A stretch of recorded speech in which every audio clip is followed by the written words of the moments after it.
ಸ್ನೇಹಿತರೆ ನಮಸ್ಕಾರ. Challenging star Darshan ಅವರ ಈ ಸಲದ ಬರ್ತ್ಡೇ, ಈ 48ನೇ ವರ್ಷದ ಬರ್ತ್ಡೇ ಇದೆಯಲ್ಲ, ಇದು ಸಿಕ್ಕಾಬಟ್ಟೆ ಸ್ಪೆಷಲ್ ಆಗಿತ್ತು. ಬಹುಶಃ ದರ್ಶನ್ಗೆ 48 ವರ್ಷ ಅಂತ ಹೇಳಿದ್ರೆ ಅವರ ಫಿಸಿಕ್ಸನ್ನು ನೋಡಿ ಯಾರೂ ಕೂಡ ಒಪ್ಪೋಕೆ ಸಾಧ್ಯನೇ ಇಲ್ಲ. ಇವತ್ತಿಗೂ ಕೂಡ ಅಷ್ಟೇ ಗಟ್ಟಿಮುಟ್ಟಾಗಿರುವಂತಹ ದರ್ಶನ್ ಅವರ ಫಿಸಿಕ್ಸು, ಬಾಡಿ ಲ್ಯಾಂಗ್ವೇಜು ಎಲ್ಲವೂ ಕೂಡ ದಷ್ಟಪುಷ್ಟವಾಗಿಯೇ ಇದೆ. ಮತ್ತೊಂದು ಕಡೆ ವಿಶೇಷ ಏನು ಅಂತ ಹೇಳಿದ್ರೆ, ಮತ್ತು ತುಂಬ ಇಂಟ್ರೆಸ್ಟಿಂಗ್ ವಿಚಾರ ಏನು ಅಂತ ಹೇಳಿದ್ರೆ, ಒಬ್ಬರು ಜೀವ ಹೂವಾಗಿದೆ ಅಂತ ಹೇಳ್ಬಿಟ್ಟು ಒಂದು ಹಾಡನ್ನು ಹಾಕಿ ಇಲ್ಲಿ ಬೇರೆದೇ ಸಂದೇಶವನ್ನು ರವಾನಿಸಿದರೆ, ಮತ್ತೊಂದು ಕಡೆ ಯಾರ ಕಣ್ಣೂ ಕೂಡ ಬೀಳದಿರಲಿ ಅಂತ ಹೇಳ್ಬಿಟ್ಟು ಈ ಸಪ್ತಪದಿಯನ್ನು ತುಳಿದಂತಹ ಮತ್ತು ಅಗ್ನಿಸಾಕ್ಷಿಯಾಗಿ ತಾಳಿಯನ್ನು ಕಟ್ಟಿಸಿಕೊಂಡಂತಹ ಪತ್ನಿ ದರ್ಶನ್ಗೆ ಶುಭ ಹಾರೈಸಿದ್ದಾರೆ. ಹಾಗಾದರೆ ಇಲ್ಲಿ ಪವಿತ್ರ ಗೌಡ ದರ್ಶನ್ಗೆ ವಿಶ್ ಮಾಡಿದ್ರಾ? ಇಲ್ಲಿ ಪವಿತ್ರ ಗೌಡ ಏನೋ ಒಂದು ಸ್ಟೇಟಸನ್ನು ಹಾಕ್ಕೊಂಡಿದ್ರಲ್ಲ, ಪೋಸ್ಟನ್ನು ಹಾಕ್ಕೊಂಡು ಅಲ್ಲಿ ಏನೋ ಒಂದು ಸಂದೇಶವನ್ನು ರವಾನಿಸಿದ್ರಲ್ಲ, ಯಾಕದು? ದರ್ಶನ್ಗೆ ವಿಶ್ ಮಾಡದೆ ಪವಿತ್ರ ಗೌಡ ಅಂತರವನ್ನು ಕಾಯ್ದುಕೊಂಡ್ರಾ ಅನ್ನುವಂಥ ಪ್ರಶ್ನೆಯೂ ಕೂಡ ಇದೆ. ಹಾಗಾದರೆ ಅದು ಒಳ್ಳೆಯದೇ ಅಲ್ವಾ? ಹೇಗೆ ಎಲ್ಲವನ್ನು ಕೂಡ ಹೇಳ್ತಾ ಹೋಗ್ತೀನಿ. ಅದಕ್ಕಿಂತ ಮುಂಚೆ ನೀವಿನ್ನೂ ಕೂಡ ನಮ್ಮ ಚಾನಲನ್ನು ಸಬ್ಸ್ಕ್ರೈಬ್ ಮಾಡಿಲ್ಲ ಅಂದರೆ ದಯವಿಟ್ಟು ಈ ಕೂಡಲೇ ಸಬ್ಸ್ಕ್ರೈಬ್ ಮಾಡಿ ಸ್ನೇಹಿತರೆ. ದರ್ಶನ್ ಅಂತ ಹೇಳಿದ್ರೆ ಅಭಿಮಾನಿಗಳ ಪಾಲಿನ ಒಂದು ರೀತಿಯಾದಂತಹ ದೇವರು. ಈ ಅಭಿಮಾನಿಗಳು ಅಂತ ಹೇಳಿದ್ರೆ ದರ್ಶನ್ಗೆ ಸೆಲೆಬ್ರಿಟೀಸು. ಸಹಜವಾಗಿ ಈ ಕಳೆದ 1 ವರ್ಷದಿಂದ ದರ್ಶನ್ ಎದುರಿಸಿದಂತಹ ಸವಾಲುಗಳು, ಸಂಕಷ್ಟಗಳು ನೋಡಿದ್ರೆ ಬಹುಶಃ ಯಾರೂ ಕೂಡ ಅನ್ಬಿಲೀವೇಬಲ್ ಅಂತಲೇ ಹೇಳಬೇಕು. ಯಾಕಂತ ಹೇಳಿದ್ರೆ ಅಷ್ಟು ಸವಾಲುಗಳನ್ನು ದರ್ಶನ್ ಕಳೆದ 1 ವರ್ಷದಿಂದ ಎದುರಿಸಿದ್ದಾರೆ. ಈಗಾಗಲೇ ರೇಣುಕಸ್ವಾಮಿಯ ಹತ್ಯೆ ಪ್ರಕರಣದಲ್ಲಿ ಬೇಲ್ ಮೇಲೆ ಇರುವಂಥ ದರ್ಶನ್ಗೆ ಈ ಬಾರಿಯ ಬರ್ತ್ಡೇ ಸಂಭ್ರಮದ ಬರ್ತ್ಡೇ ಅಂತೂ ದೇವರಣೆ ಅಲ್ಲ. ಒಂದು ಕಡೆ ಬೆನ್ನು, ಮತ್ತೊಂದು ಕಡೆ ಬೇಲ್ನಲ್ಲಿರುವಂಥದ್ದು, ಇವೆರಡೂ ಕೂಡ ವಿಪರೀತವಾಗಿ ದರ್ಶನ್ಗೆ ಕಾಡ್ತಾ ಇದೆ. ಮತ್ತು ದರ್ಶನ್ ಬಾಳ್ನಲ್ಲಿ ಮಾಡಿದಂಥ ಕೆಲವೊಂದು ತಪ್ಪುಗಳಿಗೆ ಈಗ ಪ್ರಾಯಶ್ಚಿತ್ತ ಪಡುವಂತಹ ಸಂದರ್ಭ ಇದು ಅಂತಲೂ ಕೂಡ ಹೇಳ್ಬೋದು.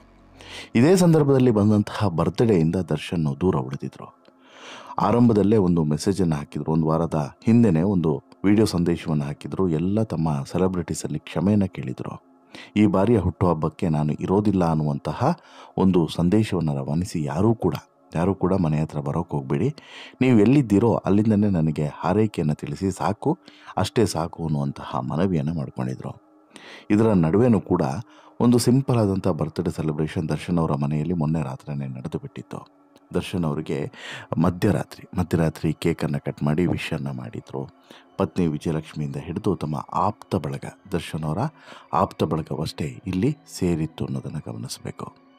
ಇದನ್ನು ಸುಮಲತಾ ಅಂಬರೀಷ್ ಅವರಿರ್ಬೋದು, ಜೊತೆಗೆ ರಕ್ಷಿತಾ ಪ್ರೇಮ್ ಅವರಿರ್ಬೋದು, ಇವರು ಕೂಡ ಹಂಚಿಕೊಂಡಿದ್ರು. ಸಾಮಾನ್ಯವಾಗಿ ದರ್ಶನ್ ಅವರ ಹುಟ್ಟುಹಬ್ಬ ಅಂತ ಹೇಳಿದ್ರೆ ಅಭಿಮಾನಿಗಳಿಗೆ ಹಬ್ಬವೇ ಸರಿಯದು. ಆ ರೀತಿ ಹಬ್ಬವನ್ನು ಸೆಲೆಬ್ರೇಟ್ ಮಾಡ್ತಾಯಿದ್ರು. ಬಟ್ ಆದರೆ ಈ ಬಾರಿ ಅಂತಹ ಸಂಭ್ರಮ ಇರಲಿಲ್ಲ. ಆದರೆ ಈ ಫ್ಯಾನ್ಸಿಗೆ ಖುಷಿಗೆ ಏನೂ ಕಡಿಮೆ ಆಗಲಿಲ್ಲ. ಅತ್ಯಾಪ್ತರಿಗಷ್ಟೇ ರಾತ್ರಿ ಆಹ್ವಾನವನ್ನು ಕೊಟ್ಟು ಸರಳ ಸಮಾರಂಭದಲ್ಲಿ ಒಂದು ಕೇಕನ್ನು ಕಟ್ ಮಾಡೋದ್ರ ಮೂಲಕ ರಾತ್ರಿ ದರ್ಶನ್ ಅವರ ನಿವಾಸದಲ್ಲೇ ಹುಟ್ಟುಹಬ್ಬವನ್ನು ಆಚರಿಸಿಕೊಂಡ್ರು. ಈ ಸಂದರ್ಭದಲ್ಲಿ ನಿರ್ಮಾಪಕಿ ಶೈಲಜಾ ನಾಗು, ಸಂಗೀತ ನಿರ್ದೇಶಕ ಹರಿಕೃಷ್ಣ, ನಟಿ ರಕ್ಷಿತಾ ಪ್ರೇಮು, ನಟ ಧನ್ವೀರು, ದರ್ಶನ್ ಸಹೋದರ ದಿನಕರ್ ತುಗುದೀಪು, ಮಗ ವಿನೀಶು, ಹಾಗೆಯೇ ಪತ್ನಿ ವಿಜಯಲಕ್ಷ್ಮಿ, ಇವರಿಷ್ಟೇ ಜನ ಇದ್ದಿದ್ದು ವಿಶೇಷವಾಗಿತ್ತು. ಇವರೆಲ್ಲರೂ ಕೂಡ ಸೇರಿ ಸಂಭ್ರಮಿಸಿ ಸಿಂಪಲ್ಲಾಗಿ ಬರ್ತ್ಡೇನ ಸೆಲೆಬ್ರೇಟ್ ಮಾಡಿ ಮುಗಿಸಿಬಿಟ್ಟಿದ್ದಾರೆ. ಅದು ಬಿಟ್ಟರೆ ದರ್ಶನ್ ಎಲ್ಲೂ ಕೂಡ ಹೊರಗಡೆಯೂ ಕೂಡ ಹೋಗಿಲ್ಲ, ಯಾರ ಜೊತೆಗೂ ಕೂಡ ಸೆಲೆಬ್ರೇಟನ್ನು ಮಾಡಿಲ್ಲ, ಸೇರಿಲ್ಲ ಅನ್ನೋದು ಅತ್ಯಂತ ವಿಶೇಷ. ಈ ನಡುವೆ ದರ್ಶನ್ಗೆ ಯಾರೆಲ್ಲ ವಿಶ್ ಮಾಡಿದ್ದಾರೆ ಅನ್ನೋದು ಕೂಡ ಭಾರಿ ಕುತೂಹಲದ ಕೇಂದ್ರ ಬಿಂದು ಆಗಿತ್ತು. ಯಾಕಂತ ಹೇಳಿದ್ರೆ ದರ್ಶನ್ಗೆ ವಿಶ್ ಮಾಡೋರ ಸಂಖ್ಯೆ ಎಷ್ಟಿದೆ, ವಿಶ್ ಮಾಡದೇ ಇರೋರ ಸಂಖ್ಯೆ ಎಷ್ಟಿದೆ ಅನ್ನೋದನ್ನು ನಾವು ಗಮನಿಸಬೇಕಾಗಿತ್ತು. ಈ ಘಟನೆ ಆದ ಬಳಿಕ ದರ್ಶನ್ ಅವರನ್ನು ಸಾಕಷ್ಟು ಜನ ತುಂಬ ಇಷ್ಟಪಡ್ತಾ ಇದ್ದಾರೆ. ಇನ್ನೊಂದಷ್ಟು ಜನ ದರ್ಶನ್ ಅವರಿಂದ ಅಂತರವನ್ನು ಕಾಯ್ದುಕೊಳ್ಳುವಂಥ ಪ್ರಯತ್ನವನ್ನು ಮಾಡ್ತಿದ್ದಾರೆ. ದರ್ಶನ್ ಜೊತೆಗೆ ಅವತ್ತು ಜೀವಕ್ಕೆ ಜೀವವಾಗಿದ್ದಂತಹ ಸಾಕಷ್ಟು ಜನ ಇವತ್ತು ದರ್ಶನ್ಗೆ ವಿಶ್ ಮಾಡಿಲ್ಲ ಅನ್ನೋದನ್ನು ಕೂಡ ಗಮನಿಸಬೇಕು. ದರ್ಶನ್ ಅವರ ಆಪ್ತ ಬಳಗದಲ್ಲಿದ್ದಂತಹ ಒಂದಷ್ಟು ಜನರೇ ಈ ಸಲ ದರ್ಶನ್ ಅವರ ಬರ್ತ್ಡೇಗೆ ಚಿಕ್ಕದೊಂದು ವಿಷಯನ್ನು ಕೂಡ ಸೋಷಿಯಲ್ ಮೀಡಿಯಾದಲ್ಲಿ ಹಾಕಿಲ್ಲ ಅನ್ನೋದನ್ನು ಕೂಡ ನಾವಿಲ್ಲಿ ಗಮನಿಸಲೇಬೇಕಾಗ್ತದೆ. ಯಾಕಂತ ಹೇಳಿದ್ರೆ ಅವರು ಯಾಕೆ ದರ್ಶನ್ ಅವರಿಂದ ಅಂತ್ಯವನ್ನು ಕಾಯ್ದುಕೊಂಡ್ರು ಅದು ಬೇರೆ ವಿಚಾರ.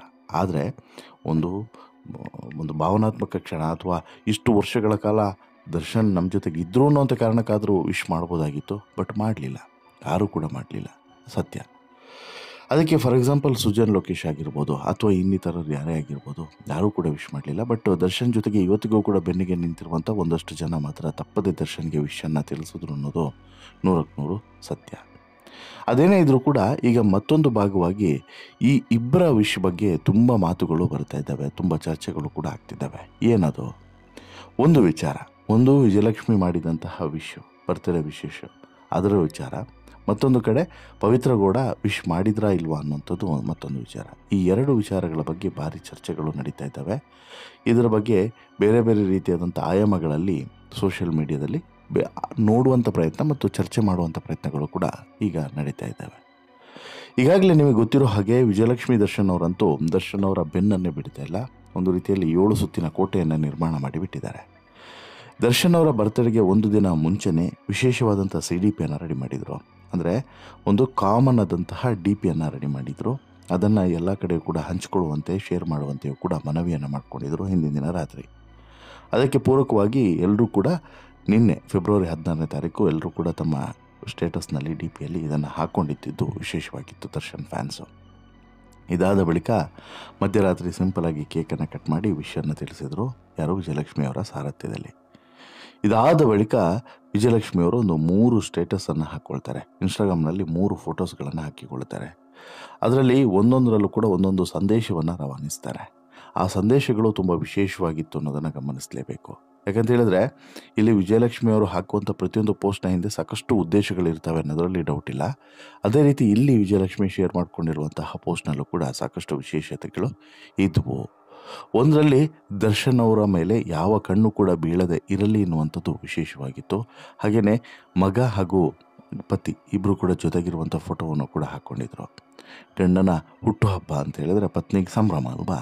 ಅದರಲ್ಲೂ ಕೂಡ ಈ ಬಾರಿ ಅಂತೂ ಸಿಕ್ಕಾಪಟ್ಟೆ ಸ್ಪೆಷಲ್ಲು. ಹಾಗಾಗಿ ಅದನ್ನು ತುಂಬ ನೀಟಾಗಿ ಪ್ಲಾನ್ ಮಾಡಿ ಸೆಲೆಬ್ರೇಟನ್ನು ಮಾಡಿದರು. ಪತಿ ದರ್ಶನ್ ಹೆಗಲ ಮೇಲೆ ವಿಜಯಲಕ್ಷ್ಮಿ ತಲೆ ಇಟ್ಟು ಫೋಟೋಗೆ ಪೋಸನ್ನು ಕೊಟ್ಟಿರುವಂಥದ್ದು ಭಾರಿ ವಿಶೇಷವಾಗಿತ್ತು. ಈ ಫೋಟೋದಲ್ಲಿ ನಟ ದರ್ಶನ್ ತೆಗೆದಿಪ್ಪು ಚಿಕ್ಕ ಸ್ಮೈಲನ್ನು ಕೊಟ್ಟಿದ್ರೆ ಇದಕ್ಕೆ ಅಭಿಮಾನಿಗಳೆಲ್ಲ ಫಿದಾ ಆಗಿ ಹೋಗಿದ್ರು. ಈ ಒಂದು ಫೋಟೋ ಸಾಕು, ಇದೇ ಬರ್ತ್ಡೇ ಗಿಫ್ಟ್ ಅಂತ ಹೇಳ್ಬಿಟ್ಟು ಎಲ್ಲರೂ ಕೂಡ ಸಂಭ್ರಮಿಸಿದರು. ಇನ್ನು ಇದಾದ ಬಳಿಕ ಅಪ್ಪನ ಹುಟ್ಟುಹಬ್ಬಕ್ಕೆ ಮಗ ವಿನೀಶ್ ಕೂಡ ವಿಶ್ ಮಾಡಿದ್ದಾನೆ. ತಾನು ಚಿಕ್ಕವನಿದ್ದಾಗ ಅಪ್ಪ ದರ್ಶನ್ ಜೊತೆಗೆ ತೆಗೆದುಕೊಂಡಿರುವಂಥ ಫೋಟೋವನ್ನು ಹಂಚಿಕೊಂಡಿದ್ದಾನೆ. ಅಭಿಮಾನಿಯ ಆಟೋ ಮೇಲೆ ದರ್ಶನ್ ಫೋಟೋ ಜೊತೆಗೆ ವಿನೀಶ್ ಅಂತೇಳಿ ಬರೆದಿದ್ದಾರೆ. ಈ ಆಟೋ ಮುಂದೆ ನಿಂತು ದರ್ಶನ್ ಮತ್ತು ಅವರ ಮಗ ಪೋಸನ್ನು ಕೊಟ್ಟಿದ್ದರು. ಈ ಫೋಟೋವನ್ನು ಶೇರ್ ಮಾಡಿ ಹ್ಯಾಪಿ ಬರ್ತ್ಡೇ ಅಪ್ಪ, ಐ ಲವ್ ಯು, ನೀವು ಎಂದಿಗೂ ನನ್ನ ಬೆಸ್ಟ್ ಫ್ರೆಂಡ್ ಅಂತೇಳ್ಬಿಟ್ಟು ವಿನೀಶ್ ಕ್ಯಾಪ್ಷನನ್ನು ಬರ್ಕೊಂಡಿದ್ದಾರೆ. ಇನ್ನು ಇದೆಲ್ಲದರ ನಡುವೆ ಯಾರ ಕಣ್ಣು ಕೂಡ ಬೀಳದಿರಲಿ ಅಂತೇಳ್ಬಿಟ್ಟು ದರ್ಶನ್ ಪರವಾಗಿ ಅಥವಾ ದರ್ಶನ್ ಹೆಂಡತಿ, ಅಗ್ನಿಸಾಕ್ಷಿಯಾಗಿ ತಾಳಿ ಕಟ್ಟಿದಂಥ ಹೆಂಡತಿ ವಿಜಯಲಕ್ಷ್ಮಿ ಬರೆದಿರುವಂಥ ಪೋಸ್ಟ್ ಇದೆಯಲ್ಲ, ಅದು ಸಿಕ್ಕಾಪಟ್ಟೆ ಗಮನವನ್ನು ಸೆಳೀತು. ಯಾರ ಕಣ್ಣು ಕೂಡ ಅಥವಾ ಯಾರ ದೃಷ್ಟಿಯೂ ಕೂಡ ಬೀಳದಿರಲಿ ಅಂತ ಹೇಳಿದ್ರೆ ಅದು ಯಾವ ದೃಷ್ಟಿ? ಅದೇ ಪವಿತ್ರ ಗೌಡ ದೃಷ್ಟಿ ಇರಬೇಕು ಅನ್ನೋದು ಸಾಕಷ್ಟು ಜನರ ಅಭಿಪ್ರಾಯ. ದರ್ಶನ್ ಮೇಲೆ ದೊಡ್ಡ ದೃಷ್ಟಿಯೇ ಬಿದ್ದಿತ್ತು. ಇನ್ನು ಮುಂದೆ ಆದರೂ ಕೂಡ ಯಾವ ನಾಯಿ ನರಿಯ ಕಣ್ಣು ಬೀಳದೇ ಇರಲಿ ಅನ್ನೋದು ಇಲ್ಲಿ ಪ್ರತಿಯೊಬ್ಬ ಡಿ ಬಾಸ್ನ ಅಭಿಮಾನಿಯೂ ಕೂಡ ಕಮೆಂಟ್ ಮಾಡಿ ತಿಳಿಸ್ತಾ ಇದ್ದಾರೆ. ಪ್ರತಿ ಜನ್ಮಕ್ಕೂ ನೀವೇ ಡಿ ಬಾಸ್ ಹೆಂಡತಿ ಆಗಬೇಕು ಅನ್ನೋದು ನಮ್ಮ ಆಶಯ ಅಂತಲೂ ಕೂಡ ಅಭಿಮಾನಿಗಳು ಕಮೆಂಟನ್ನು ಮಾಡ್ತಿದ್ದಾರೆ. ಅದಕ್ಕೆ ಸಾಕಷ್ಟು ಕಾರಣಗಳು ಕೂಡ ಇದ್ದಾವೆ. ದರ್ಶನ್ಗೆ ವಿಜಯಲಕ್ಷ್ಮಿ ಅಂತ ಹೆಂಡತಿ ಸಿಗೋದಕ್ಕೆ ದರ್ಶನ್ ಪುಣ್ಯವನ್ನು ಮಾಡಿರಬೇಕು ಅನ್ನೋದರಲ್ಲಿ ಡೌಟೇ ಇಲ್ಲ. ಈ ನಡುವೆ ಪವಿತ್ರ ಗೌಡ ದರ್ಶನ್ಗೆ ವಿಶ್ ಮಾಡಿದ್ರಾ ಅನ್ನುವಂಥದ್ದು ಎಲ್ಲರ $1 ಮಿಲಿಯನ್ ಕುತೂಹಲ. 100ಕ್ಕೆ 200 ಭಾಗ ಇಲ್ಲಿ ಪವಿತ್ರ ಗೌಡ ದರ್ಶನ್ಗೆ ವಿಶ್ ಮಾಡಿಲ್ಲ. ಆದರೆ ಇನ್ಸ್ಟಾಗ್ರಾಮಲ್ಲಿ ಪವಿತ್ರ ಸಿಕ್ಕಾಬಟ್ಟೆ ಆ್ಯಕ್ಟಿವ್ ಇದ್ದರು ಅನ್ನೋದಕ್ಕೆ ಸಾಕ್ಷಿ ಈ 2 ಪೋಸ್ಟ್ಗಳು. ಹೌದು, ಇಲ್ಲಿ ಒಂದು ಕಡೆ ದರ್ಶನ್ ಅವರ ಬರ್ತ್ಡೇ ಸೆಲೆಬ್ರೇಷನ್ ನಡೀತಾ ಇದ್ದರೆ ಅಭಿಮಾನಿಗಳು ದರ್ಶನ್ ಕೈಗೆ ಸಿಗದೇ ಇದ್ದರೂ ಕೂಡ ದರ್ಶನ್ ಅವರ ಟೀಸರ್ಗಳನ್ನು ನೋಡಿ ದರ್ಶನ್ಗೆ ಬೇರೆ ಬೇರೆ ಸಿನಿಮಾಗಳು, ಒಟ್ಟು 6 ಸಿನಿಮಾಗಳು ಅನೌನ್ಸ್ ಆಗಿದ್ದಾವೆ. ಈ 6 ಸಿನಿಮಾಗಳ ಅನೌನ್ಸ್ಮೆಂಟನ್ನು ನೋಡಿ ಖುಷಿ ಪಡ್ತಾ ಇದ್ದರೆ, ಸಂಭ್ರಮಿಸ್ತಾ ಇದ್ದರೆ, ಮತ್ತೊಂದು ಕಡೆ ಇಲ್ಲಿ ಪವಿತ್ರ ಗೌಡ ಇನ್ಸ್ಟಾಗ್ರಾಮಲ್ಲಿ ವಿಶೇಷವಾದಂಥ ಒಂದು ಪೋಸ್ಟನ್ನು ಶೇರ್ ಮಾಡಿಕೊಂಡು ತನ್ನ ಸಂಭ್ರಮವನ್ನು ವ್ಯಕ್ತಪಡಿಸ್ತಿದ್ದಾರೆ. ಆದರೆ ಇಲ್ಲಿ ಪವಿತ್ರ ಗೌಡ ಶೇರ್ ಮಾಡಿರುವಂಥ ಫೋಟೋಗೂ ದರ್ಶನ್ಗೂ ಯಾವ ಸಂಬಂಧವೂ ಕೂಡ ಇಲ್ಲ ಅನ್ನೋದು ಸತ್ಯ. ಹಾಗಾದರೆ ಇಲ್ಲಿ ಈಕೆ ಪವಿತ್ರ ಗೌಡ ಶೇರ್ ಮಾಡಿರುವಂಥ ಪೋಸ್ಟ್ನಲ್ಲಿ ಏನಿದೆ ಅಂತೇಳಿ ಕೇಳಿದ್ರೆ, ಇಲ್ಲಿ ಅವರ ಅಮ್ಮನ ಬಗ್ಗೆ ಪೋಸ್ಟ್ ಇದೆ. ಯಾರು? ಪವಿತ್ರ ಗೌಡ ಅಮ್ಮನ ಬಗ್ಗೆ ಪೋಸ್ಟ್ ಇದೆ. ಐ ಲವ್ ಯು ಅಮ್ಮ ಅಂತೇಳ್ಬಿಟ್ಟು ಜೀವ ಹೂವಾಗಿದೆ ಅನ್ನುವಂಥ ಹಾಡನ್ನು ಬ್ಯಾಕ್ಗ್ರೌಂಡ್ನಲ್ಲಿ ಸೆಲೆಕ್ಷನ್ ಮಾಡಿಬಿಟ್ಟು ಅದನ್ನು ಪೋಸ್ಟ್ ಮಾಡಿದ್ದಾರೆ. ಇದು ಜೈಲಿಂದ ಬಿಡುಗಡೆ ಆದ ಬಳಿಕ ದರ್ಶನ್ ಮತ್ತು ಪವಿತ್ರ ನಡುವಿನ ಸಂಬಂಧ ಎಷ್ಟರ ಮಟ್ಟಿಗೆ ಒಂದು ಅಂತರವನ್ನು ಕಾಯ್ದುಕೊಳ್ಳೋದಕ್ಕೆ ಪ್ರಾರಂಭಿಸಿದ್ದಾರೆ ಅನ್ನೋದಕ್ಕೆ ಸಾಕ್ಷಿ ಅಂತಲೂ ಕೂಡ ಅನಿಸುತ್ತೆ ಬಹುಶಃ. ಯಾಕಂತ ಹೇಳಿದ್ರೆ ದರ್ಶನ್ ಹುಟ್ಟು ಹಬ್ಬದ ದಿನದಂದೇ ಲವ್ ಯು ಅಂತೇಳ್ಬಿಟ್ಟು ಪೋಸ್ಟ್ನಲ್ಲಿ ಬರ್ಕೊಂಡು ಅಮ್ಮನ ಫೋಟೋವನ್ನು ಹಾಕಿ ಅಮ್ಮ ಐ ಲವ್ ಯು ಅಂತ ಹೇಳ್ಬಿಟ್ಟು ಹಾಕಿಕೊಂಡಿರೋದು ಸಿಕ್ಕಾಪಟ್ಟೆ ವಿಶೇಷ ಅಂತೇಳಿ ಅನ್ನಿಸ್ತಿದೆ. ಯಾಕೆ, ಇದರ ಹಿಂದಿನ ಉದ್ದೇಶ ಏನು, ಹೀಗೆ ನಾನಾ ಪ್ರಶ್ನೆಗಳು ಕೂಡ ಈಗ ಮೂಡ್ತಾ ಇದ್ದಾವೆ. ಇನ್ಫ್ಯಾಕ್ಟು ಈ ಪ್ರಕರಣದಲ್ಲಿ ಯಾವಾಗ ಬೇಲ್ ಸಿಗುತ್ತೋ ಅದಾದ ಬಳಿಕ ದರ್ಶನ್ ಮತ್ತು ಪವಿತ್ರ ಒಂದು ಸಲನೂ ಕೂಡ ಮಾತುಕತೆಯನ್ನು ಮಾಡಿಲ್ಲ, ಭೇಟಿ ಕೂಡ ಮಾಡಲಾಗಿಲ್ಲ. ಮಾಡೋಕ್ಕೆ ಬಿಟ್ಟಿಲ್ಲ, ಮಾಡೋದು ಇಲ್ಲ ಅನ್ನುವಂಥ ತೀರ್ಮಾನಕ್ಕೆ ದರ್ಶನ್ ಬಂದಿದ್ದಾರೆ ಅನ್ನೋದು ಗೊತ್ತಾಗಿದೆ. ಇದರ ನಡುವೆ ಪವಿತ್ರಗೌಡ ಪೋಸ್ಟರ್ ಮಾತ್ರ ಭಾರಿ ಸದ್ದನ್ನು ಮಾಡ್ತಿರೋದು ವಾಸ್ತವ.